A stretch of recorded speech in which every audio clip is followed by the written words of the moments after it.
प्यारे विद्यार्थियों, तुहाडे सारिਆਂ ਦਾ ਅੱਜ ਦੇ ਪਾਠ पौधा टिशू ਵਿੱਚ जी आया ਨੂੰ। ਜਿਵੇਂ ਤੁਸੀਂ ਜਾਣਦੇ ਹੋ ਕਿ ਸਾਰੇ ਪੌਦੇ ਅਤੇ ਜੰਤੂਆਂ ਦੇ ਸਰੀਰ ਬਹੁਤ ਹੀ ਸੂਖਮ ਰਚਨਾਵਾਂ ਭਾਵ ਸੈੱਲਾਂ ਦੇ ਬਣੇ ਹੁੰਦੇ ਹਨ। ਸਰੀਰ ਦੀਆਂ ਸਾਰੀਆਂ ਕਿਰਿਆਵਾਂ ਜਿਸ ਤਰ੍ਹਾਂ ਕਿ ਗਤੀ, ਵਾਧਾ, ਸੰਵੇਦਨਾ ਆਦਿ ਸਰੀਰ ਦੇ ਸੈੱਲਾਂ ਦਾ ਹੀ ਨਤੀਜਾ ਹਨ। ਸੋ ਸੈੱਲ ਹੀ ਜੀਵਨ ਦੀ ਆਧਾਰਭੂਤ ਇਕਾਈ ਹਨ। ਸੈੱਲ ਵਿਵਸਥਿਤ ਹੋ ਕੇ ਟਿਸ਼ੂ ਬਣਾਉਂਦੇ ਹਨ ਅਤੇ ਪੌਦਿਆਂ ਵਿੱਚ ਟਿਸ਼ੂ ਵਿਵਸਥਿਤ ਹੋ ਕੇ ਟਿਸ਼ੂ ਪ੍ਰਣਾਲੀ ਬਣਾਉਂਦੇ ਹਨ। ਵੱਖੋ ਵੱਖਰੇ ਟਿਸ਼ੂ ਮਿਲ ਕੇ ਅੰਗ ਬਣਾਉਂਦੇ ਹਨ ਜੋ ਕਿ ਇੱਕ ਖਾਸ ਕਾਰਜ ਕਰਦੇ ਹਨ। ਸਾਰੇ ਸਜੀਵਾਂ ਵਾਂਗ ਪੌਦਿਆਂ ਦੀਆਂ ਜਿਉਂਦਾ ਰਹਿਣ ਲਈ ਕੁਝ ਆਧਾਰਭੂਤ ਜ਼ਰੂਰਤਾਂ ਹੁੰਦੀਆਂ ਹਨ। ਪੌਦੇ ਦੀ ਰਚਨਾ ਬਾਰੇ ਅਸੀਂ ਸਭ ਜਾਣਦੇ ਹਾਂ ਕਿ ਇਸ ਦੇ 3 ਮੁੱਖ ਅੰਗ ਸਮੂਹ ਹਨ: ਜੜ, ਤਣਾ ਤੇ ਪੱਤੀਆਂ। ਇਹਨਾਂ ਰਚਨਾਵਾਂ ਵਿੱਚ ਬਹੁਤ ਜ਼ਿਆਦਾ ਵੰਨ ਸੁਵੰਨਤਾ ਹੈ। ਹੋਰ ਬਹੁਤ ਸਾਰੇ ਜੀਵਾਂ ਵਾਂਗ ਪੌਦਿਆਂ ਨੂੰ ਢੋਆ ਢੁਆਈ ਲਈ ਟਿਸ਼ੂ ਚਾਹੀਦੇ ਹਨ ਜੋ ਪਾਣੀ ਤੇ ਪੋਸ਼ਕ ਪਦਾਰਥਾਂ ਨੂੰ ਪੌਦੇ ਦੇ ਇੱਕ ਭਾਗ ਤੋਂ ਦੂਜੇ ਤੱਕ ਪਹੁੰਚਾਉਂਦੇ ਹਨ। ਟਿਸ਼ੂ ਸੈੱਲਾਂ ਦਾ ਅਜਿਹਾ ਜੱਥਾ ਹੈ ਜਿਨ੍ਹਾਂ ਦੀ ਉਤਪਤੀ ਅਤੇ ਰਚਨਾ ਇੱਕੋ ਜਿਹੀ ਹੈ। ਇਹ ਕੋਈ ਖਾਸ ਕਾਰਜ ਕਰਨ ਲਈ ਇਕੱਠੇ ਕੰਮ ਕਰਦੇ ਆ। ਇਉਂ ਟਿਸ਼ੂ ਸੈੱਲਾਂ ਦਾ ਸਮੂਹ ਹੈ। ਕਈ ਟਿਸ਼ੂ ਕਿਸੇ ਹੋਰ ਵਡੇਰੇ ਕਾਰਜ ਲਈ ਇਕੱਠੇ ਹੋ ਕੇ ਅੰਗ ਬਣਾਉਂਦੇ ਹਨ। ਪੌਦੇ ਤੇ ਜੰਤੂਆਂ ਵਿੱਚ ਵੱਖੋ ਵੱਖਰੀ ਕਿਸਮ ਦੇ ਟਿਸ਼ੂ ਮਿਲਦੇ ਹਨ ਕਿਉਂਕਿ ਦੋਵੇਂ ਤਰ੍ਹਾਂ ਦੇ ਜੀਵਾਂ ਦਾ ਵਿਵਹਾਰ, ਰਚਨਾ ਤੇ ਕਾਰਜ ਵੱਖੋ ਵੱਖਰੇ ਹਨ। ਪੌਦਿਆਂ ਵਿੱਚ ਕਈ ਕਿਸਮਾਂ ਦੇ ਸੈੱਲ ਹੁੰਦੇ ਹਨ। ਇਹ ਸੈੱਲ ਇਕੱਠੇ ਹੋ ਕੇ ਟਿਸ਼ੂ ਬਣਾਉਂਦੇ ਹਨ। ਕੁਝ ਟਿਸ਼ੂਆਂ ਵਿੱਚ ਇੱਕੋ ਕਿਸਮ ਦੇ ਸੈੱਲ ਹੁੰਦੇ ਹਨ, ਕੁਝ ਵਿੱਚ ਕਈ ਕਿਸਮਾਂ ਦੇ ਸੈੱਲ ਹੁੰਦੇ ਹਨ। ਪੌਦੇ ਟਿਸ਼ੂਆਂ ਨੂੰ ਰਚਨਾ ਤੇ ਕਾਰਜ ਦੇ ਆਧਾਰ ਤੇ ਵਰਗੀਕ੍ਰਿਤ ਕੀਤਾ ਜਾਂਦਾ ਹੈ। ਟਿਸ਼ੂ ਦਾ ਅਧਿਐਨ ਬਹੁਤ ਮਹੱਤਵਪੂਰਨ ਅਤੇ ਲਾਹੇਵੰਦ ਹੈ ਕਿਉਂਕਿ ਇਹਨਾਂ ਟਿਸ਼ੂਆਂ ਰਾਹੀਂ ਪੌਦਿਆਂ ਦਾ ਵਰਗੀਕਰਨ ਹੁੰਦਾ ਹੈ। ਕਿਉਂਕਿ ਪੌਦੇ ਦੇ ਸੈੱਲ ਦੀਆਂ ਕਿਸਮਾਂ ਸੀਮਤ ਹਨ, ਇਸ ਲਈ ਟਿਸ਼ੂ ਦੀਆਂ ਕਿਸਮਾਂ ਵੀ ਬਹੁਤੀਆਂ ਨਹੀਂ ਹਨ। ਟਿਸ਼ੂ ਦਾ ਅਧਿਐਨ ਹਿਸਟੋਲੋਜੀ ਅਖਵਾਉਂਦਾ ਹੈ। ਸਾਡੇ ਅੱਜ ਦੇ ਪਾਠ ਵਿੱਚ ਅਸੀਂ ਪੌਦੇ ਟਿਸ਼ੂ ਦੀਆਂ ਕਿਸਮਾਂ ਅਤੇ ਉਹਨਾਂ ਦਾ ਪੌਦੇ ਵਿੱਚ ਰਹਿਣ ਦਾ ਮਨੋਰਥ ਤੇ ਥਾਂ ਨੂੰ ਵੇਖ ਸਕਾਂਗੇ। ਪਰ ਇਸ ਸਾਰੇ ਦੇ ਵਿਸਥਾਰ ਵਿੱਚ ਜਾਣ ਤੋਂ ਪਹਿਲਾਂ ਆਓ ਮੈਂ ਅੱਜ ਦੇ ਪਾਠ ਦੇ ਸਿੱਖਿਆ ਮਨੋਰਥ ਤੁਹਾਡੇ ਨਾਲ ਸਾਂਝੇ ਕਰ ਲਵਾਂ। ਸਿੱਖਿਆ ਉਦੇਸ਼। ਇਹ ਪਾਠ ਪੂਰਾ ਕਰ ਲੈਣ ਉਪਰੰਤ ਸਿੱਖਿਆਰਥੀ ਇਹ ਕੁਝ ਕਰ ਸਕਣਗੇ। ਪੌਦਾ ਟਿਸ਼ੂਆਂ ਦਾ ਵਰਗੀਕਰਨ। ਵਿਭਾਜਨਯੋਗ ਟਿਸ਼ੂਆਂ ਦਾ ਸਥਾਨ ਤੇ ਕਾਰਜ ਦੇ ਆਧਾਰ ਤੇ ਵਰਗੀਕਰਨ। ਸਥਾਈ ਟਿਸ਼ੂਆਂ ਦਾ ਸਾਧਾਰਨ ਤੇ ਜਟਿਲ ਟਿਸ਼ੂਆਂ ਵਿੱਚ ਵਰਗੀਕਰਨ। ਜ਼ਾਈਲਮ ਤੇ ਫਲੋਇਮ ਵਿੱਚ ਅੰਤਰ। ਪੌਦਾ ਟਿਸ਼ੂਆਂ ਦੇ ਮਹੱਤਵਪੂਰਨ ਕਾਰਜ। ਪ੍ਰਸਤਾਵਨਾ। ਪੌਦਾ ਸੈੱਲ ਵੰਨ ਸੁਵੰਨੇ ਤੇ ਬਹੁਤ ਜਟਿਲ ਹੁੰਦੇ ਹਨ ਤੇ ਹਰ ਸੈੱਲ ਖਾਸ ਕਿਸਮ ਦੀ ਕਿਰਿਆ ਕਰਦੇ ਹਨ। ਜੰਤੂਆਂ ਵਾਂਗ ਹੀ ਪੌਦੇ ਦੇ ਅੰਗ ਵੀ ਇੱਕ ਕ੍ਰਮਵਾਰ ਵਿਵਸਥਾ ਵਿੱਚ ਸੰਗਠਿਤ ਹੁੰਦੇ ਹਨ। ਪਹਿਲੇ ਸੈੱਲ, ਫਿਰ ਟਿਸ਼ੂ ਤੇ ਅੱਗੇ ਅੰਗ। ਜੰਤੂ ਤਾਂ ਵਾਤਾਵਰਣ ਦੇ ਦਬਾਅ ਜਾਂ ਸ਼ਿਕਾਰੀ ਤੋਂ ਬਚਣ ਲਈ ਭੱਜ ਨਾ ਸਕਦੇ ਆ, ਪਰ ਪੌਦੇ ਇੱਕੋ ਥਾਂ ਤੇ ਜੜੇ ਰਹਿੰਦੇ ਆ। ਇਸ ਲਈ ਆਪਣੀਆਂ ਰੋਜ਼ਾਨਾ ਦੀਆਂ ਸਮੱਸਿਆਵਾਂ ਨਾਲ ਜੂਝਣ ਲਈ ਇਹਨਾਂ ਵਿੱਚ ਕਈ ਤਰ੍ਹਾਂ ਦੀਆਂ ਜਟਿਲ ਬਣਤਰਾਂ ਦਾ ਵਿਕਾਸ ਹੋ ਗਿਆ। ਇਹਨਾਂ ਵਿਕਸਿਤ ਤੰਤਰਾਂ ਕਰਕੇ ਪੌਦੇ ਪਰਿਸਥਿਤੀ ਦੇ ਅਨੁਕੂਲ ਢਲ ਜਾਂਦੇ ਹਨ। ਜਿਵੇਂ ਤੁਸੀਂ ਜਾਣਦੇ ਹੋ, ਬਹੁਤੇ ਪੌਦੇ ਸੈੱਲਾਂ ਦੇ ਜਥੇਬੰਦ ਰੂਪ, ਜਿਨ੍ਹਾਂ ਨੂੰ ਟਿਸ਼ੂ ਕਹਿੰਦੇ ਹਨ, ਦੇ ਬਣੇ ਹੁੰਦੇ ਹਨ। ਮੋਟੇ ਤੌਰ ਤੇ ਪੌਦਾ ਸੈੱਲ ਮੈਰੀਸਟੈਮ ਤੋਂ ਬਣਦੇ ਹਨ ਤੇ ਫਿਰ ਉਹ ਸੈੱਲਾਂ ਦੇ ਰੂਪ ਵਿੱਚ ਵਿਕਸਿਤ ਹੋ ਜਾਂਦੇ ਹਨ, ਜਿਨ੍ਹਾਂ ਤੋਂ ਟਿਸ਼ੂਆਂ ਦੇ ਗਰੁੱਪ ਬਣਦੇ ਹਨ। ਪੌਦਿਆਂ ਵਿੱਚ ਸਿਰਫ 3 ਕਿਸਮਾਂ ਦੇ ਟਿਸ਼ੂ ਹੁੰਦੇ ਹਨ: ਚਮੜੀ, ਆਧਾਰੀ ਅਤੇ ਸੰਵਾਹਕ। ਚਮੜੀ ਟਿਸ਼ੂ ਹਰੇ ਪੌਦਿਆਂ ਦੀ ਬਾਹਰਲੀ ਪਰਤ ਬਣਾਉਂਦੇ ਹਨ। ਇਹ ਐਪੀਡਰਮਲ ਸੈੱਲਾਂ ਤੋਂ ਬਣੇ ਹੁੰਦੇ ਹਨ, ਜੋ ਕਿ ਇੱਕ ਦੂਜੇ ਨਾਲ ਸਟੇ ਹੁੰਦੇ ਹਨ ਅਤੇ ਇੱਕ ਮੋਮੀ ਕਿਊਟੀਕਲ ਦਾ ਰਿਸਾਵ ਕਰਦੇ ਹਨ, ਜੋ ਕਿ ਪਾਣੀ ਨੂੰ ਪੌਦੇ ਤੋਂ ਬਾਹਰ ਰਿਸਣ ਨਹੀਂ ਦਿੰਦੇ। ਆਧਾਰੀ ਟਿਸ਼ੂ ਪੌਦੇ ਦੇ ਮੂਲ ਭਾਗਾਂ ਦਾ ਵੱਡਾ ਹਿੱਸਾ ਹੁੰਦਾ ਹੈ। ਸੰਵਾਹਕ ਟਿਸ਼ੂ ਵਿੱਚ ਜ਼ਾਈਲਮ ਤੇ ਫਲੋਐਮ ਨਾਂ ਦੇ ਟਿਸ਼ੂ ਹੁੰਦੇ ਹਨ। ਇਹ ਟਿਸ਼ੂ ਪੌਦੇ ਦੇ ਅੰਦਰ ਭੋਜਨ, ਪਾਣੀ, ਹਾਰਮੋਨ ਅਤੇ ਖਣਿਜ ਤੱਤਾਂ ਦੀ ਢੋਆ ਢੁਆਈ ਕਰਦੇ ਹਨ। ਸੋ ਪੌਦਾ ਸਰੀਰ ਕਈ ਕਿਸਮਾਂ ਦੇ ਟਿਸ਼ੂਆਂ ਤੋਂ ਮਿਲ ਕੇ ਬਣਦਾ। ਆਓ ਇਹਨਾਂ ਵੱਖੋ ਵੱਖਰੀਆਂ ਕਿਸਮਾਂ ਤੇ ਵਿਸਥਾਰ ਨਾਲ ਵਿਚਾਰ ਕਰੀਏ। ਪੌਦਾ ਟਿਸ਼ੂ। ਪੌਦਾ ਟਿਸ਼ੂਆਂ ਨੂੰ ਮੁੱਖ ਤੌਰ ਤੇ 2 ਕਿਸਮਾਂ ਵਿੱਚ ਵਰਗੀਕ੍ਰਿਤ ਕੀਤਾ ਜਾਂਦਾ ਹੈ। ਇਹ ਹਨ ਵਿਭਾਜਨਯੋਗ ਟਿਸ਼ੂ ਤੇ ਸਥਾਈ ਟਿਸ਼ੂ। ਸਭ ਤੋਂ ਪਹਿਲਾਂ ਅਸੀਂ ਵਿਭਾਜਨਯੋਗ ਟਿਸ਼ੂ ਤੇ ਆਪਣਾ ਧਿਆਨ ਕੇਂਦਰਿਤ ਕਰਦੇ ਹਾਂ। ਵਿਭਾਜਨਯੋਗ ਟਿਸ਼ੂ ਯਾਨੀ ਮੈਰਿਸਟੇਮੈਟਿਕ ਟਿਸ਼ੂਜ਼ ਉਹ ਟਿਸ਼ੂ ਜਿੱਥੇ ਸੈੱਲ ਵੰਡ ਦਾ ਗੁਣ ਹੁੰਦਾ ਹੈ, ਉਹਨਾਂ ਨੂੰ ਵਿਭਾਜਨਯੋਗ ਟਿਸ਼ੂ ਕਹਿੰਦੇ ਹਨ। ਵਿਸ਼ੇਸ਼ ਸਥਾਨ ਵਾਲੇ ਵਿਭਾਜਨਯੋਗ ਟਿਸ਼ੂ ਨੂੰ ਮੈਰਿਸਟਮ ਕਿਹਾ ਜਾਂਦਾ ਹੈ। ਇਹਨਾਂ ਸੈੱਲਾਂ ਕੋਲ ਸੈੱਲ ਵੰਡ ਦੀ ਸ਼ਕਤੀ ਹੈ ਅਤੇ ਇਉਂ ਇਹ ਨਵੇਂ ਸੈੱਲ ਬਣਾਉਂਦੇ ਰਹਿੰਦੇ ਹਨ।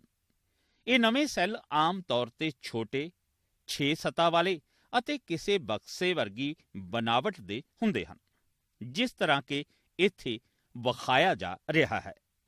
ਤੁਸੀਂ ਇਹ ਵੀ ਵੇਖ ਸਕਦੇ ਹੋ ਕਿ ਇਹ ਸੈੱਲ ਇੱਕ ਦੂਜੇ ਦੇ ਨਾਲੋਂ ਨਾਲ ਜੁੜੇ ਹੋਏ ਹਨ। ਇਹਨਾਂ ਦੀ ਸੈੱਲ ਕੰਧ ਬਹੁਤ ਪਤਲੀ ਹੁੰਦੀ ਹੈ ਅਤੇ ਸੈਲੂਲੋਜ਼ ਤੋਂ ਬਣੀ ਹੁੰਦੀ ਹੈ। ਜਿਵੇਂ ਕਿ ਇੱਥੇ ਵਿਖਾਇਆ ਗਿਆ ਹੈ ਕਿ ਸੈੱਲਾਂ ਵਿੱਚ ਵੱਡਾ ਕੇਂਦਰਕ ਅਤੇ ਵੱਖਰਾ ਨਿਊਕਲੀਓਲਸ ਵੀ ਹੈ। ਇਹਨਾਂ ਦੀ ਸਾਈਟੋਪਲਾਜ਼ਮ ਕਾਫੀ ਸੰਘਣੀ ਹੁੰਦੀ ਹੈ ਅਤੇ ਇਹਨਾਂ ਵਿੱਚ ਕਲੋਰੋਪਲਾਸਟ ਅਤੇ ਰਸਤਾਨੀਆਂ ਨਹੀਂ ਹੁੰਦੀਆਂ। ਜੜ੍ਹਾਂ ਦੇ ਸਿਰੇ ਤੇ ਸਿਖਰੀ ਮੈਰਿਸਟਮ ਦੇ ਕਾਰਨ ਪੌਦੇ ਲੰਬਾਈ ਵਿੱਚ ਵੱਧਦੇ ਹਨ। ਚੌੜਾਈ ਵਿੱਚ ਵਾਧਾ ਅੰਤਰਵੇਸ਼ੀ ਮੈਰਿਸਟਮ ਦੇ ਕਾਰਨ ਵੀ ਹੁੰਦਾ ਹੈ, ਜੋ ਕਿ ਪੱਤੀ ਦੀ ਡੰਡੀ, ਮੋਰੀ ਜਾਂ ਫੁੱਲਾਂ ਵਿੱਚ ਹੁੰਦਾ ਹੈ ਅਤੇ ਇਹ ਪੌਦੇ ਦੇ ਅੰਗਾਂ ਦੇ ਆਕਾਰ ਤੇ ਬਣਾਉਣ ਵਿੱਚ ਖਾਸ ਯੋਗਦਾਨ ਪਾਉਂਦਾ ਹੈ।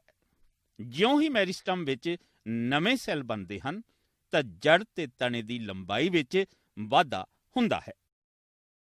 ਵਿਦਿਆਰਥੀਓ, ਵਿਭਾਜਨਯੋਗ ਟਿਸ਼ੂ ਵੱਧ ਰਹੀਆਂ ਜੜ੍ਹਾਂ ਤੇ ਤਣੇ ਦੇ ਸਿਰਿਆਂ ਤੇ ਮਿਲਦਾ ਹੈ। ਵਿਭਾਜਨਯੋਗ ਟਿਸ਼ੂ ਦਾ ਮੁੱਖ ਕੰਮ ਹੈ ਲਗਾਤਾਰ ਨਵੇਂ ਸੈੱਲ ਬਣਾਉਂਦੇ ਰਹਿਣਾ ਅਤੇ ਇਸ ਤਰ੍ਹਾਂ ਪੌਦੇ ਦੇ ਵਾਧੇ ਵਿੱਚ ਸਹਾਇਤਾ ਕਰਨੀ।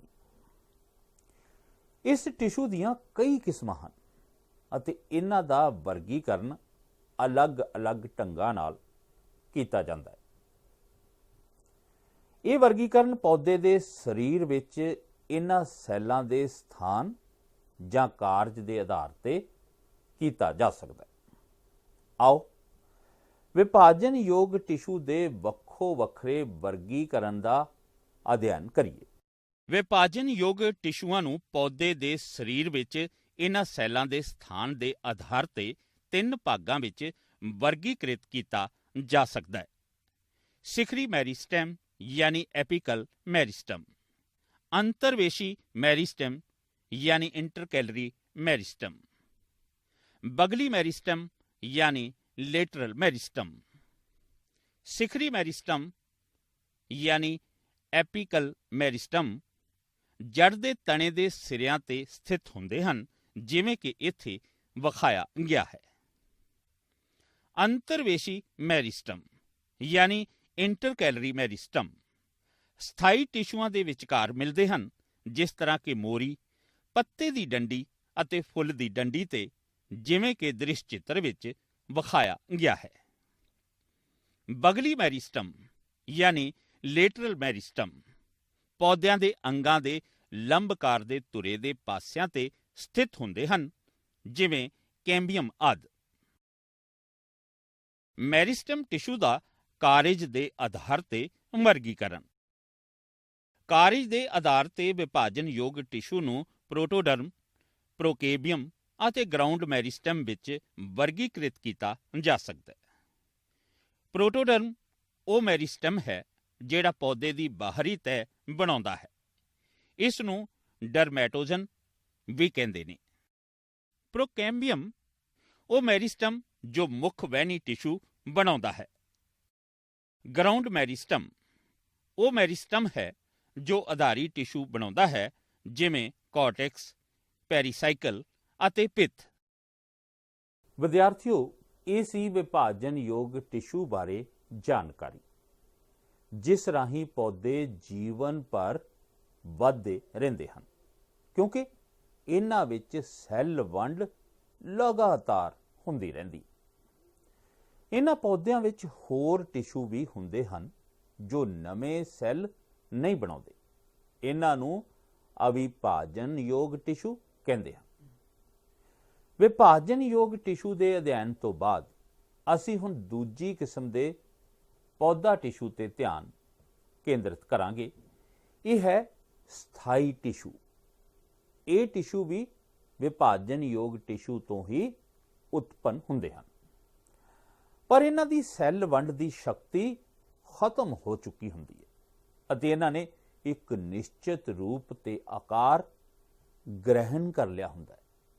ਇਹਨਾਂ ਨੂੰ ਅੱਗੋਂ ਹੋਰ ਸਧਾਰਨ ਟਿਸ਼ੂ ਤੇ ਜਟਿਲ ਟਿਸ਼ੂ ਵਿੱਚ ਵਰਗੀਕ੍ਰਿਤ ਕੀਤਾ ਗਿਆ, ਪਰ ਅਸੀਂ ਇਹਨਾਂ ਤੇ ਵਿਚਾਰ ਸਧਾਰਨ ਟਿਸ਼ੂ ਤੋਂ ਹੀ ਸ਼ੁਰੂ ਕਰਾਂਗੇ। ਤੇ ਆਓ ਸਧਾਰਨ ਟਿਸ਼ੂ ਬਾਰੇ ਵਿਸਥਾਰ ਵਿੱਚ ਅਧਿਐਨ ਕਰੀਏ। ਸਧਾਰਨ ਟਿਸ਼ੂ। ਸਧਾਰਨ ਟਿਸ਼ੂ ਇੱਕੋ ਤਰ੍ਹਾਂ ਦੇ ਸੈੱਲਾਂ ਤੋਂ ਬਣੇ ਹੁੰਦੇ ਹਨ। ਸਧਾਰਨ ਟਿਸ਼ੂ ਉਤਪਤੀ, ਬਣਤਰ ਤੇ ਕਾਰਜ ਪੱਖੋਂ ਇੱਕੋ ਜਿਹੇ ਹੁੰਦੇ ਹਨ। ਇਹਨਾਂ ਦੀਆਂ ਅੱਗੋਂ 3 ਕਿਸਮਾਂ ਹਨ: ਪੇਰਨਕਾਈਮਾ, ਕੋਲਨਕਾਈਮਾ ਤੇ ਸਕਲੇਰਨਕਾਈਮਾ। ਤੇ ਆਓ ਪੇਰਨਕਾਈਮਾ ਤੋਂ ਸ਼ੁਰੂ ਕਰੀਏ। ਪੇਰਨਕਾਈਮਾ। ਪੇਰਨਕਾਈਮਾ ਸੈੱਲ ਮਿਲ ਕੇ ਪੇਰਨਕਾਈਮਾ ਟਿਸ਼ੂ ਬਣਾਉਂਦੇ ਹਨ। ਪੇਰਨਕਾਈਮਾ ਇੱਕ ਜੀਵੰਤ ਟਿਸ਼ੂ ਹੈ ਜਿਸ ਵਿੱਚ ਵੱਡੇ ਵੱਡੇ ਗੋਲਾਕਾਰ ਜਾਂ ਘਨਾਕਾਰ ਸੈੱਲ ਖੁੱਲ੍ਹੇ ਪਏ ਹੁੰਦੇ ਹਨ, ਜਿਵੇਂ ਇੱਥੇ ਵਿਖਾਇਆ ਗਿਆ ਹੈ। ਇਸ ਵਿੱਚ ਕੇਂਦਰਕ ਵੀ ਹੁੰਦਾ ਹੈ। ਸਾਈਟੋਪਲਾਜ਼ਮ ਗਾੜਾ ਹੁੰਦਾ ਹੈ ਅਤੇ ਜਿਸ ਵਿੱਚ ਇੱਕ ਵੱਡੀ ਰਸਧਾਨੀ ਹੁੰਦੀ ਹੈ। ਵਿਦਿਆਰਥੀਓ, ਪੇਰਨਕਾਈਮਾ ਵੀ ਕਈ ਤਰ੍ਹਾਂ ਦੇ ਟਿਸ਼ੂ ਹਨ। ਇਹਨਾਂ ਦੇ ਕਈ ਪ੍ਰਕਾਰ ਹਨ। ਸਾਧਾਰਨ ਪੇਰਨਕਾਈਮਾ ਜੋੜਕ ਟਿਸ਼ੂ ਦੇ ਤੌਰ ਤੇ ਕੰਮ ਕਰਦਾ ਹੈ। ਸਟੋਰੇਜ ਪੇਰਨਕਾਈਮਾ ਜਮ੍ਹਾਂ ਕਰਨ ਵਾਲੇ ਟਿਸ਼ੂ ਦੇ ਤੌਰ ਤੇ ਕੰਮ ਕਰਦਾ ਹੈ। ਕੁਝ ਪੇਰਨਕਾਈਮਾ ਵਿੱਚ ਬਹੁਤ ਸਾਰੇ ਕਲੋਰੋਫਿਲ ਹੁੰਦੇ ਹਨ ਅਤੇ ਇਹ ਪੱਤੀਆਂ ਵਿਚਲੇ ਟਿਸ਼ੂ ਹੁੰਦੇ ਹਨ। ਇਸ ਤਰ੍ਹਾਂ ਟਿਸ਼ੂ ਨੂੰ ਕੋਲਨਕਾਈਮਾ ਕਿਹਾ ਜਾਂਦਾ ਹੈ। ਇਸ ਤਰ੍ਹਾਂ ਦੇ ਟਿਸ਼ੂ ਦਾ ਮੁੱਖ ਕੰਮ ਪ੍ਰਕਾਸ਼ ਸੰਸਲੇਸ਼ਨ ਕਰਨਾ ਹੁੰਦਾ ਹੈ। ਹੁਣ ਅਸੀਂ ਦੂਜੀ ਤਰ੍ਹਾਂ ਦੇ ਸਾਧਾਰਨ ਟਿਸ਼ੂ ਕੋਲਨਕਾਈਮਾ ਤੇ ਵਿਚਾਰ ਕਰਦੇ ਹਾਂ। ਕੋਲਨਕਾਈਮਾ। ਕੋਲਨਕਾਈਮਾ ਸੈੱਲ ਮਿਲ ਕੇ ਕੋਲਨਕਾਈਮਾ ਟਿਸ਼ੂ ਬਣਾਉਂਦੇ ਹਨ। ਕੋਲਨਕਾਈਮਾ ਟਿਸ਼ੂ ਅਜਿਹੇ ਸੈੱਲਾਂ ਤੋਂ ਮਿਲ ਕੇ ਬਣਿਆ ਹੈ ਜਿਨ੍ਹਾਂ ਦੀ ਬਣਾਵਟ ਕੁਝ ਖਾਸ ਹੈ। ਕੋਲਨਕਾਈਮਾ ਸੈੱਲ ਕੁਝ ਲੰਬੇ ਹੁੰਦੇ ਹਨ ਅਤੇ ਇਹਨਾਂ ਦੀ ਸੈੱਲ ਕੰਧ ਦੀ ਮੋਟਾਈ ਇੱਕ ਸਮਾਨ ਨਹੀਂ ਹੁੰਦੀ। ਇਹ ਕੰਧ ਸੈਲੂਲੋਜ਼ ਅਤੇ ਪੈਕਟਿਨ ਦੀ ਬਣੀ ਹੁੰਦੀ ਹੈ, ਜਿਸ ਤਰ੍ਹਾਂ ਕਿ ਇੱਥੇ ਵਿਖਾਇਆ ਗਿਆ ਹੈ। ਇਹਨਾਂ ਸੈੱਲਾਂ ਵਿੱਚ ਜਿਉਂਦੀ ਪ੍ਰੋਟੋਪਲਾਜ਼ਮ ਹੁੰਦੀ ਹੈ। ਸੈੱਲਾਂ ਵਿੱਚ ਖਾਲੀ ਖੋੜ ਹੁੰਦਾ ਹੈ ਅਤੇ ਜਿਸ ਨੂੰ ਸੈੱਲ ਖੋੜ ਕਹਿੰਦੇ ਹਨ, ਜਿਸ ਤਰ੍ਹਾਂ ਕਿ ਦ੍ਰਿਸ਼ ਚਿੱਤਰ ਵਿੱਚ ਵਿਖਾਇਆ ਗਿਆ ਹੈ। ਕੋਲਨਕਾਈਮਾ ਸੈੱਲ ਪੌਦੇ ਦੇ ਸਰੀਰ ਨੂੰ ਸਹਾਰਾ ਦਿੰਦੇ ਹਨ। ਜਿਉਂ-ਜਿਉਂ ਪੌਦਾ ਵੱਧਦਾ ਹੈ, ਇਹ ਸੈੱਲ ਅਤੇ ਟਿਸ਼ੂ ਕੁਝ ਅੰਗਾਂ ਜਿਵੇਂ ਪੱਤੀ ਤੇ ਫੁੱਲਾਂ ਨੂੰ ਲਚਕਦਾਰ ਸਹਾਰਾ ਦਿੰਦੇ ਹਨ। ਤੀਜੀ ਤਰ੍ਹਾਂ ਦਾ ਸਾਧਾਰਨ ਟਿਸ਼ੂ ਹੈ ਸਕਲੇਰਨਕਾਈਮਾ। ਸਕਲੇਰਨਕਾਈਮਾ ਸੈੱਲ ਮਿਲ ਕੇ ਸਕਲੇਰਨਕਾਈਮਾ ਟਿਸ਼ੂ ਬਣਾਉਂਦੇ ਹਨ। ਇਹ ਸੈੱਲ ਲੰਬਕਾਰ ਅਤੇ ਤਿੱਖੇ ਸੈੱਲ ਹੁੰਦੇ ਹਨ, ਜਿਸ ਤਰ੍ਹਾਂ ਕਿ ਵਿਖਾਇਆ ਜਾ ਰਿਹਾ ਹੈ। ਸਕਲੇਰਨਕਾਈਮਾ ਸੈੱਲਾਂ ਦੀ ਸੈੱਲ ਕੰਧ ਲਿਗਨੀਫਾਈਡ ਹੋਣ ਕਾਰਨ ਮੋਟੀ ਤੇ ਸਖਤ ਹੁੰਦੀ ਹੈ ਅਤੇ ਇਸ ਵਿੱਚ ਇੱਕ ਖਾਲੀ ਖੋੜ ਹੁੰਦਾ ਹੈ, ਜਿਸ ਨੂੰ ਸੈੱਲ ਖੋੜ ਕਹਿੰਦੇ ਹਨ। ਇਹਨਾਂ ਦਾ ਕਾਰਜ ਪੌਦੇ ਨੂੰ ਸਹਾਰਾ ਦੇਣਾ ਹੁੰਦਾ ਹੈ। ਤੇ ਸੀ ਸਧਾਰਨ ਸਥਾਈ ਟਿਸ਼ੂ ਬਾਰੇ ਜਾਣਕਾਰੀ। ਹੁਣ ਅਸੀਂ ਦੂਜੀ ਤਰ੍ਹਾਂ ਦੇ ਸਥਾਈ ਟਿਸ਼ੂ, ਜਟਿਲ ਟਿਸ਼ੂ ਦਾ ਅਧਿਐਨ ਕਰਾਂਗੇ। ਉਹ ਟਿਸ਼ੂ ਜਿਨ੍ਹਾਂ ਦੇ ਸੈੱਲ ਦਾ ਸਾਂਝਾ ਮੂਲ ਹੁੰਦਾ ਹੈ, ਪਰ ਬਣਤਰ ਤੇ ਕਾਰਜ ਭਿੰਨ ਹੁੰਦੇ ਹਨ। ਜਟਿਲ ਜਾਂ ਗੁੰਝਲਦਾਰ ਟਿਸ਼ੂ ਕਹਾਉਂਦੇ ਹਨ। ਇਹ ਪਾਣੀ, ਲੂਣ ਅਤੇ ਬਣਾਏ ਭੋਜਨ ਦੀ ਪੌਦੇ ਦੇ ਸਰੀਰ ਦੇ ਵੱਖੋ ਵੱਖਰੇ ਅੰਗਾਂ ਵਿੱਚ ਢੋਆ ਢੁਆਈ ਦਾ ਕੰਮ ਕਰਦੇ ਹਨ। ਆਓ ਅਸੀਂ ਗੁੰਝਲਦਾਰ ਸਥਾਈ ਟਿਸ਼ੂ ਦਾ ਅਧਿਐਨ ਕਰੀਏ। ਜਟਿਲ ਸਥਾਈ ਟਿਸ਼ੂ। ਜਟਿਲ ਟਿਸ਼ੂ ਦੋ ਤਰ੍ਹਾਂ ਦੇ ਹੁੰਦੇ ਹਨ, ਜ਼ਾਈਲਮ ਅਤੇ ਫਲੋਇਮ। ਤੇ ਆਓ ਜ਼ਾਈਲਮ ਟਿਸ਼ੂ ਬਾਰੇ ਸੰਖੇਪ ਵਿੱਚ ਪੜ੍ਹੀਏ। ਜ਼ਾਈਲਮ ਸੰਵਾਹਕ ਪੌਦਿਆਂ ਵਿੱਚ ਮੁੱਖ ਟਿਸ਼ੂ ਹੈ। ਇਹ ਪਾਣੀ ਅਤੇ ਅਕਾਰਬਨਿਕ ਲੂਣਾਂ ਦੀ ਢੋਆ ਢੁਆਈ ਲਈ ਜ਼ਿੰਮੇਵਾਰ ਹੈ। ਸਾਧਾਰਨ ਜ਼ਾਈਲਮ ਦੇ ਸੈੱਲ ਮਰ ਚੁੱਕੇ ਹੁੰਦੇ ਹਨ, ਜਿਨ੍ਹਾਂ ਵਿੱਚ ਸਾਈਟੋਪਲਾਜ਼ਮ ਨਹੀਂ ਹੁੰਦੀ। ਇਹ ਲੰਬੂਤਰੇ ਖਾਲੀ ਖੋੜਾਂ ਵਾਲੇ ਲਿਗਨਿਨ ਨਾਲ ਢਕੀਆਂ ਹੋਈਆਂ ਰਚਨਾਵਾਂ ਹੁੰਦੀਆਂ ਹਨ। ਜ਼ਾਈਲਮ ਵੱਖ-ਵੱਖ ਅੰਸ਼ਾਂ ਤੋਂ ਮਿਲ ਕੇ ਬਣਦੇ ਹਨ, ਜਿਸ ਤਰ੍ਹਾਂ ਕਿ ਟ੍ਰੈਕੀਡਸ, ਵਹਿਣੀ, ਜ਼ਾਈਲਮ ਪੈਰੇਨਕਾਈਮਾ ਅਤੇ ਜ਼ਾਈਲਮ ਰੇਸ਼ੇ ਯਾਨੀ ਜ਼ਾਈਲਮ ਫਾਈਬਰਸ, ਜਿਵੇਂ ਦ੍ਰਿਸ਼ ਚਿੱਤਰ ਵਿੱਚ ਵਿਖਾਇਆ ਗਿਆ ਹੈ। ਟ੍ਰੈਕੀਡਸ ਲੰਬੂਤਰੇ ਨਲੀ ਵਰਗੇ ਮਰੇ ਹੋਏ ਸੈੱਲ ਨੁਕੀਲੇ ਸਿਰਿਆਂ ਵਾਲੇ ਹੁੰਦੇ ਹਨ। ਸੈੱਲ ਕੰਧਾਂ ਬਣੀਆਂ ਰਹਿੰਦੀਆਂ ਹਨ ਅਤੇ ਇਹਨਾਂ ਵਿੱਚ ਛੇਕ ਹੁੰਦੇ ਹਨ। ਆੜੀ ਕਾਠ ਵਿੱਚ ਇਹ ਬਹੁਭੁਜਾ ਵਾਲੇ ਸੈੱਲ ਅਤੇ ਲਿਗਨਿਨ ਨਾਲ ਟਕੇ ਹੋਏ ਵਿਖਾਈ ਦਿੰਦੇ ਹਨ। ਜ਼ਾਈਲਮ ਵਹਿਣੀਆਂ ਯਾਨੀ ਜ਼ਾਈਲਮ ਵੈਸਲਸ। ਜ਼ਾਈਲਮ ਵਹਿਣੀਆਂ ਬਹੁਤ ਸਾਰੇ ਸੈੱਲਾਂ ਦੇ ਕਤਾਰ ਨਾਲ ਕਤਾਰ ਜੋੜ ਕੇ ਬਣੀਆਂ ਲੰਬਕਾਰ ਨਲੀਨੁਮਾ ਰਚਨਾਵਾਂ ਹਨ। ਇਹ ਲੰਬੀਆਂ ਨਲੀਆਂ ਪਾਣੀ ਤੇ ਲੂਣਾਂ ਦੀ ਢੋਆ ਢੁਆਈ ਕਰਦੀਆਂ ਹਨ। ਜ਼ਾਈਲਮ ਪੈਰੇਨਕਾਈਮਾ।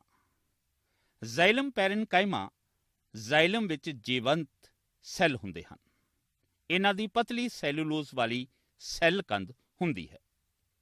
ਇਹ ਸੈੱਲ ਵਿੱਚ ਕਾਰਬਨਿਕ ਪਦਾਰਥਾਂ ਦੀ ਢੋਆ ਢੁਆਈ ਕਰਦੇ ਹਨ ਅਤੇ ਭੋਜਨ ਨੂੰ ਸਟੋਰ ਵੀ ਕਰਦੇ ਹਨ। ਰੇਸ਼ੇ ਯਾਨੀ ਫਾਈਬਰਸ। ਇਹਨਾਂ ਤੋਂ ਇਲਾਵਾ ਜ਼ਾਈਲਮ ਵਿੱਚ ਰੇਸ਼ੇ ਵੀ ਹੁੰਦੇ ਹਨ, ਜੋ ਕਿ ਲੰਬੇ, ਪੂਰੀ ਤਰ੍ਹਾਂ ਲਿਗਨਿਨ ਨਾਲ ਭਰੇ ਹੋਏ ਮਰ ਚੁੱਕੇ ਸੈੱਲ ਹੁੰਦੇ ਹਨ। ਇਹ ਯੰਤਰਿਕ ਕਾਰਜ ਕਰਦੇ ਹਨ। ਸੋ ਇਹ ਉਹ ਟਿਸ਼ੂ ਹੈ ਜੋ ਪਾਣੀ ਤੇ ਲੂਣ ਨੂੰ ਪੌਦਿਆਂ ਦੀਆਂ ਜੜ੍ਹਾਂ ਤੋਂ ਉੱਪਰ ਵੱਲ ਦੇ ਦੂਜੇ ਅੰਗਾਂ ਤੱਕ ਪਹੁੰਚਾਉਂਦਾ ਹੈ। ਅਸੀਂ ਇੱਥੇ ਉੱਪਰ ਵੱਲ ਗਤੀ ਕਰਵਾ ਰਹੇ ਟਿਸ਼ੂ ਦਾ ਅਧਿਐਨ ਕੀਤਾ। ਕੀ ਤੁਸੀਂ ਨਹੀਂ ਸੋਚ ਰਹੇ ਕਿ ਇੱਕ ਟਿਸ਼ੂ ਥੱਲੇ ਵੱਲ ਦੀ ਗਤੀ ਲਈ ਵੀ ਚਾਹੀਦਾ? ਕੀ ਉਹੀ ਟਿਸ਼ੂ ਇਸ ਕਾਰਜ ਨੂੰ ਕਰ ਲੈਂਦਾ ਹੈ? ਨਹੀਂ, ਅਜਿਹਾ ਨਹੀਂ ਹੈ। ਇਸ ਲਈ ਦੂਜਾ ਟਿਸ਼ੂ ਹੈ ਫਲੋਇਮ। ਤੇ ਆਓ ਇਸ ਟਿਸ਼ੂ ਬਾਰੇ ਵੀ ਸੰਖੇਪ ਵਿੱਚ ਪੜ੍ਹੀਏ। ਫਲੋएम ਪੌਦਿਆਂ ਦਾ ਦੂਸਰਾ ਸੰਵਾਹਕ ਟਿਸ਼ੂ ਹੈ। ਇਹ ਜੀਵਤ ਟਿਸ਼ੂ ਹੈ ਜੋ ਕਿ ਕਾਰਬਨਿਕ ਪਦਾਰਥਾਂ ਦੀ ਢੋਆ ਢੁਆਈ ਲਈ ਜ਼ਿੰਮੇਵਾਰ ਹੈ। ਇਹ ਪੱਤੀਆਂ ਵੱਲੋਂ ਬਣਾਏ ਗਏ ਭੋਜਨ ਨੂੰ ਪੌਦੇ ਦੇ ਵੱਖੋ ਵੱਖਰੇ ਅੰਗਾਂ ਤੱਕ ਪਹੁੰਚਾਉਂਦਾ ਹੈ। ਫਲੋएम 4 ਤਰ੍ਹਾਂ ਦੇ ਸੈੱਲਾਂ ਨਾਲ ਮਿਲ ਕੇ ਬਣਦਾ ਹੈ। ਇਹ ਹਨ ਛਾਨਣੀ ਨਲੀਆਂ ਯਾਨੀ ਸੀਵ ਟਿਊਬਸ, ਸਹਿ ਸੈੱਲ ਯਾਨੀ ਕੰਪੈਨੀਅਨ ਸੈੱਲਸ, ਫਲੋएम ਪੈਰੇਨਕਾਈਮਾ ਸੈੱਲ ਅਤੇ ਫਲੋएम ਰੇਸ਼ੇ ਯਾਨੀ ਫਲੋएम ਫਾਈਬਰਸ। ਜਿਵੇਂ ਕਿ ਦ੍ਰਿਸ਼ ਚਿੱਤਰ ਵਿੱਚ ਇੱਥੇ ਵਿਖਾਇਆ ਗਿਆ ਹੈ, ਇਹ ਜ਼ਰੂਰੀ ਨਹੀਂ ਫਲੋएम ਵਿੱਚ ਚਾਰੋਂ ਤਰ੍ਹਾਂ ਦੇ ਸੈੱਲ ਪਾਏ ਜਾਣ। ਛਾਨਣੀ ਨਲੀਆਂ ਯਾਨੀ ਸੀਵ ਟਿਊਬਸ। ਛਾਨਣੀ ਨਲੀਆਂ ਪਤਲੇ ਲੰਬੇ ਸੈੱਲਾਂ ਦਾ ਇੱਕ ਦੂਜੇ ਨਾਲ ਮਿਲ ਕੇ ਬਣਿਆ ਸਮੂਹ ਹੈ। ਸੈੱਲਾਂ ਦੀਆਂ ਵਿਚਕਾਰਲੀਆਂ ਦੀਵਾਰਾਂ ਵਿੱਚ ਛਾਨਣੀ ਦੀ ਤਰ੍ਹਾਂ ਛੇਕ ਹੁੰਦੇ ਹਨ, ਜਿਸ ਤਰ੍ਹਾਂ ਕਿ ਇੱਥੇ ਵਿਖਾਇਆ ਗਿਆ ਹੈ। ਸਹਿ ਸੈੱਲ ਯਾਨੀ ਕੰਪੈਨੀਅਨ ਸੈੱਲਸ। ਸਹਿ ਸੈੱਲ ਜਿਉਂਦੇ ਸੈੱਲ ਹਨ ਜੋ ਕਿ ਛਾਨਣੀ ਨਲੀਆਂ ਦੇ ਨਾਲ ਜੁੜੇ ਹੁੰਦੇ ਹਨ। ਛਾਨਣੀ ਨਲੀਆਂ ਅਤੇ ਸਹਿ ਸੈੱਲ ਇੱਕੋ ਜਿਹੇ ਮੂਲ ਸੈੱਲਾਂ ਤੋਂ ਉਤਪੰਨ ਹੁੰਦੇ ਹਨ ਅਤੇ ਇਉਂ ਇੱਕ ਕਾਰਜਕਾਰੀ ਇਕਾਈ ਬਣਾਉਂਦੇ ਹਨ। ਫਲੋएम ਪੈਰੇਨਕਾਈਮਾ। ਫਲੋएम ਪੈਰੇਨਕਾਈਮਾ ਜਿਉਂਦੇ ਪੈਰੇਨਕਾਈਮਾ ਸੈੱਲ ਹੁੰਦੇ ਹਨ ਜਿਹੜੇ ਫਲੋएम ਵਿੱਚ ਮੌਜੂਦ ਹਨ। ਇਹ ਪਤਲੀ ਕੰਧ ਵਾਲੇ ਸੈੱਲ ਦੇ ਬਣੇ ਹੋਏ ਹਨ ਜਿਨ੍ਹਾਂ ਵਿੱਚ ਰਸਧਾਨੀ ਸਮੇਤ ਪ੍ਰੋਟੋਪਲਾਜ਼ਮ ਹੁੰਦਾ ਹੈ। ਇਹ ਸਟਾਰਚ ਨਾਲ ਭਰਪੂਰ ਹੁੰਦੇ ਹਨ ਅਤੇ ਭੋਜਨ ਨੂੰ ਸਟੋਰ ਕਰਨ ਦਾ ਕੰਮ ਕਰਦੇ ਹਨ। ਫਲੋएम ਰੇਸ਼ੇ ਯਾਨੀ ਫਲੋएम ਫਾਈਬਰਸ। ਫਲੋएम ਰੇਸ਼ੇ ਮਰੇ ਹੋਏ ਸਕਲੈਰਨਕਾਈਮਾ ਸੈੱਲ ਹੁੰਦੇ ਹਨ। ਇਹ ਰੇਸ਼ੇ ਬਹੁਤ ਲੰਬੇ ਅਤੇ ਮੋਟੀਆਂ ਦੀਵਾਰਾਂ ਵਾਲੇ ਹੁੰਦੇ ਹਨ। ਸਾਰੇ ਪੌਦਿਆਂ ਵਿੱਚ ਇਹ ਨਹੀਂ ਹੁੰਦੇ। ਜ਼ਾਇਲਮ ਅਤੇ ਫਲੋएम ਵਿੱਚ ਅੰਤਰ। ਵਿਦਿਆਰਥੀਓ, ਫਲੋएम ਪੌਦੇ ਦੇ ਸਾਰੇ ਭਾਗਾਂ ਵਿੱਚ ਜਿਸ ਤਰ੍ਹਾਂ ਕਿ ਜੜ, ਤਣਾ ਤੇ ਪੱਤੀਆਂ ਵਿੱਚ ਮੌਜੂਦ ਮਿਲਦਾ ਹੈ, ਇਹ ਜ਼ਾਇਲਮ ਦੇ ਨਾਲ ਇਕੱਠਾ ਹੀ ਮਿਲਦਾ ਹੈ ਤੇ ਦੋਵੇਂ ਮਿਲ ਕੇ ਵੈਸਕੂਲਰ ਬੰਡਲ ਬਣਾਉਂਦੇ ਹਨ। ਫਲੋएम ਦਾ ਕੰਮ ਪੱਤੀਆਂ ਵਿੱਚ ਬਣੇ ਭੋਜਨ ਦਾ ਵਿਕਾਸ ਕਰ ਰਹੇ ਪੌਦੇ ਦੇ ਅੰਗ ਅਤੇ ਭੰਡਾਰ ਦਾ ਕੰਮ ਕਰ ਰਹੇ ਅੰਗਾਂ ਵਿੱਚ ਤੇ ਬਾਅਦ ਵਿੱਚ ਭੰਡਾਰਿਤ ਅੰਗਾਂ ਤੋਂ ਵਿਕਾਸ ਕਰ ਰਹੇ ਅੰਗਾਂ ਤੱਕ ਢੋਆ ਢੁਆਈ ਦਾ ਹੈ। ਸੰਖੇਪ ਵਿੱਚ ਜ਼ਾਇਲਮ ਅਤੇ ਫਲੋएम ਬਾਰੇ ਇਹ ਕਿਹਾ ਜਾ ਸਕਦਾ ਹੈ ਕਿ ਜ਼ਾਇਲਮ ਮੁੱਖ ਤੌਰ ਤੇ ਮਰ ਚੁੱਕੇ ਟਿਸ਼ੂਆਂ ਤੋਂ ਤੇ ਫਲੋएम ਜਿਉਂਦੇ ਟਿਸ਼ੂਆਂ ਤੋਂ ਬਣਿਆ ਹੁੰਦਾ ਹੈ। ਜ਼ਾਇਲਮ ਪਾਣੀ ਤੇ ਲੂਣ ਜੜਾਂ ਤੋਂ ਪੌਦੇ ਦੇ ਉੱਪਰਲੇ ਅੰਗਾਂ ਤੱਕ ਢੋਂਦਾ ਹੈ, ਜਦ ਕਿ ਫਲੋएम ਪੱਤੀਆਂ ਤੋਂ ਬਣੇ ਭੋਜਨ ਨੂੰ ਭੰਡਾਰਿਤ ਅੰਗਾਂ ਅਤੇ ਵਿਕਾਸ ਕਰ ਰਹੇ ਅੰਗਾਂ ਤੱਕ ਪਹੁੰਚਾਉਂਦਾ ਹੈ। ਪਿਆਰੇ ਵਿਦਿਆਰਥੀਓ, ਇਹ ਸੀ ਪੌਦਾ ਟਿਸ਼ੂ ਬਾਰੇ ਸਾਰਾ ਕੁਝ ਅਤੇ ਹੁਣ ਅੱਜ ਦੇ ਪਾਠ ਦੀ ਸਮਾਪਤੀ ਤੇ ਅਸੀਂ ਪਹੁੰਚ ਰਹੇ ਹਾਂ ਤੇ ਆਓ ਜੋ ਕੁਝ ਅਸੀਂ ਸਿੱਖਿਆ ਹੈ ਉਸ ਦਾ ਸੰਖੇਪ ਵਿੱਚ ਅਧਿਐਨ ਕਰੀਏ। ਪੌਦੇ ਅਤੇ ਜੰਤੂਆਂ ਦੇ ਸਰੀਰ ਬਹੁਤ ਛੋਟੇ ਸੂਖਮ ਰਚਨਾਵਾਂ ਦੇ ਬਣੇ ਹੁੰਦੇ ਹਨ ਜਿਨ੍ਹਾਂ ਨੂੰ ਸੈੱਲ ਆਖਦੇ ਹਾਂ। ਸੈੱਲ ਟਿਸ਼ੂਆਂ ਵਿੱਚ ਸੰਗਠਿਤ ਹੋ ਜਾਂਦੇ ਹਨ ਅਤੇ ਪੌਦਿਆਂ ਵਿੱਚ ਟਿਸ਼ੂ ਸੰਗਠਿਤ ਹੋ ਕੇ ਟਿਸ਼ੂ ਪ੍ਰਣਾਲੀ ਬਣਾਉਂਦੇ ਹਨ। ਟਿਸ਼ੂ ਦੀਆਂ ਵੱਖ-ਵੱਖ ਕਿਸਮਾਂ ਰਲ ਕੇ ਅੰਗ ਬਣਾਉਂਦੀਆਂ ਹਨ ਜਿਨ੍ਹਾਂ ਨੇ ਕੋਈ ਖਾਸ ਕਾਰਜ ਕਰਨਾ ਹੁੰਦਾ। ਪੌਦਾ ਟਿਸ਼ੂਆਂ ਦਾ ਵਰਗੀਕਰਨ ਉਹਨਾਂ ਦੀ ਰਚਨਾ ਤੇ ਕਾਰਜ ਦੇ ਆਧਾਰ ਤੇ ਕੀਤਾ ਜਾਂਦਾ ਹੈ। ਪੌਦਾ ਟਿਸ਼ੂਆਂ ਨੂੰ ਦੋ ਕਿਸਮਾਂ ਵਿੱਚ ਵੰਡਿਆ ਗਿਆ ਹੈ, ਵਿਭਾਜਨਯੋਗ ਟਿਸ਼ੂ ਅਤੇ ਸਥਾਈ ਟਿਸ਼ੂ। ਸਥਾਈ ਟਿਸ਼ੂ ਨੂੰ ਸਧਾਰਨ ਅਤੇ ਜਟਿਲ ਟਿਸ਼ੂਆਂ ਵਿੱਚ ਵੰਡਿਆ ਗਿਆ ਹੈ। ਅਜਿਹੇ ਟਿਸ਼ੂ ਜਿਨ੍ਹਾਂ ਦੇ ਸੈੱਲ ਲਗਾਤਾਰ ਸੈੱਲ ਵੰਡ ਕਰਦੇ ਰਹਿੰਦੇ ਹਨ ਉਹਨਾਂ ਨੂੰ ਵਿਭਾਜਨਯੋਗ ਟਿਸ਼ੂ ਆਖਦੇ ਹਨ। ਪੌਦੇ ਲੰਬਾਈ ਵਿੱਚ ਵੱਧਦੇ ਹਨ ਸਿਖਰੀ ਮੈਰੀਸਟੈਮ ਕਾਰਨ, ਜੋ ਕਿ ਜੜ੍ਹਾਂ ਦੇ ਸਿਰਿਆਂ ਤੇ ਮੌਜੂਦ ਹੁੰਦਾ ਹੈ। ਵਿਭਾਜਨਯੋਗ ਟਿਸ਼ੂ ਦਾ ਮੁੱਖ ਕੰਮ ਲਗਾਤਾਰ ਨਵੇਂ ਸੈੱਲ ਬਣਾਉਣਾ ਹੈ ਅਤੇ ਵਾਧੇ ਵਿੱਚ ਆਪਣਾ ਯੋਗਦਾਨ ਪਾਉਣਾ ਹੈ। ਵਿਭਾਜਨਯੋਗ ਟਿਸ਼ੂ ਨੂੰ ਪੌਦੇ ਦੇ ਸਰੀਰ ਵਿੱਚ ਸਥਾਨ ਦੇ ਆਧਾਰ ਤੇ ਜਾਂ ਕਾਰਜ ਦੇ ਆਧਾਰ ਤੇ ਵਰਗੀਕ੍ਰਿਤ ਕੀਤਾ ਜਾਂਦਾ ਹੈ। ਅੰਤਰਵੇਸ਼ੀ ਮੈਰੀਸਟੈਮਸ ਪੱਤੀ ਦੀ ਡੰਡੀ ਤੇ ਫੁੱਲ ਦੀ ਡੰਡੀ ਤੇ ਸਥਿਤ ਹੁੰਦਾ ਹੈ। ਸਥਾਈ ਟਿਸ਼ੂ ਵਿਭਾਜਨਯੋਗ ਟਿਸ਼ੂ ਤੋਂ ਹੀ ਉਤਪੰਨ ਹੁੰਦੇ ਹਨ। ਇਹਨਾਂ ਨੇ ਸੈੱਲ ਵੰਡ ਦੀ ਸ਼ਕਤੀ ਗਵਾ ਦਿੱਤੀ ਹੁੰਦੀ ਹੈ ਅਤੇ ਨਿਸ਼ਚਿਤ ਬਣਾਵਟ ਤੇ ਆਕਾਰ ਹਾਸਲ ਕਰ ਲਿਆ ਹੁੰਦਾ ਹੈ। ਸਧਾਰਨ ਟਿਸ਼ੂ ਇੱਕ ਹੀ ਕਿਸਮ ਦੇ ਸੈੱਲਾਂ ਦਾ ਇਕੱਠ ਹੁੰਦਾ ਹੈ। ਇਹਨਾਂ ਨੂੰ ਅੱਗੋਂ ਪੈਰੇਨਕਾਈਮਾ, ਕੋਲਿਨਕਾਈਮਾ ਤੇ ਸਕਲੇਰਨਕਾਈਮਾ ਵਿੱਚ ਵਰਗੀਕ੍ਰਿਤ ਕੀਤਾ ਗਿਆ। ਅਜਿਹੇ ਸੈੱਲ ਜਿਨ੍ਹਾਂ ਦੀ ਉਤਪਤੀ ਤਾਂ ਇੱਕੋ ਜਿਹੀ ਹੋਵੇ ਪਰ ਉਹਨਾਂ ਦੀ ਰਚਨਾ ਤੇ ਕਾਰਜ ਵੱਖੋ ਵੱਖਰੇ ਹੋਣ, ਉਹਨਾਂ ਨੂੰ ਜਟਿਲ ਜਾਂ ਗੁੰਝਲਦਾਰ ਟਿਸ਼ੂ ਆਖਦੇ ਹਨ। ਜਟਿਲ ਟਿਸ਼ੂ ਪਾਣੀ, ਲੂਣ ਅਤੇ ਬਣੇ ਹੋਏ ਭੋਜਨ ਦੀ ਪੌਦੇ ਦੇ ਵੱਖ-ਵੱਖ ਅੰਗਾਂ ਤੱਕ ਢੋਆ ਢੁਆਈ ਦਾ ਕਾਰਜ ਕਰਦੇ ਹਨ। ਜਟਿਲ ਟਿਸ਼ੂ ਦੋ ਕਿਸਮਾਂ ਦੇ ਹੁੰਦੇ ਹਨ, ਜ਼ਾਇਲਮ ਅਤੇ ਫਲੋਇਮ।